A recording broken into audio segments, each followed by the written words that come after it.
2013 সালে হেমন্ত ইসলামের যে আন্দোলন ছিল, শাপলা চত্বরে যে গণহত্যা হয়েছে, সেই গণহত্যার 77 জন শহীদকে আমরা স্বীকৃতি দিয়েছি এবং তাদের পরিবারের পাশে দাঁড়ানোর চেষ্টা করেছি। এবং আমরা মনে করি বাংলাদেশের কোনো একটি জনগোষ্ঠীকে পিছনে ফেলে বা কোনো একটি জনগোষ্ঠীকে রেখে বাংলাদেশের উন্নয়ন এবং অগ্রগতি সম্ভব না। ঠিক যেমন ভাবে প্রত্যেকটি গণতান্ত্রিক আন্দোলনে এবং সর্বশেষ জুলাই গণঅভ্যুত্থানে মাদ্রাসার ছাত্ররা, আলেম ওলামারা এগিয়ে এসেছেন, ঠিক সেরকম ভাবে বাংলাদেশের ভবিষ্যৎ অগ্রগতি, নতুন বাংলাদেশ গড়ার ক্ষেত্রে আপনাদের অংশগ্রহণ এবং অর্থবহ অংশগ্রহণ আমরা কামনা করি। যখন আমি এই এলাকায় আসছিলাম তখন দেখছিলাম যে এই এলাকার যোগাযোগ, যাতায়াত সহ নানা ধরনের সমস্যা রয়েছে।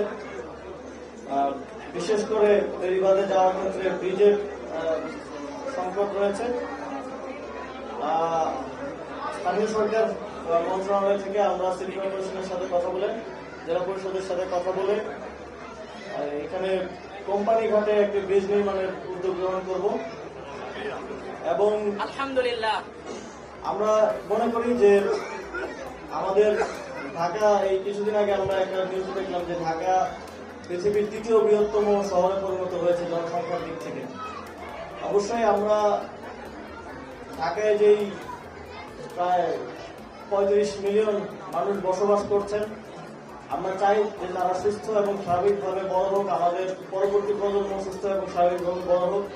সেজন্য আমরা মনে করি যে ঢাকায় আরো বেশি উন্মুক্ত স্থান, বিশেষ করে খেলার মাঠ প্রয়োজন।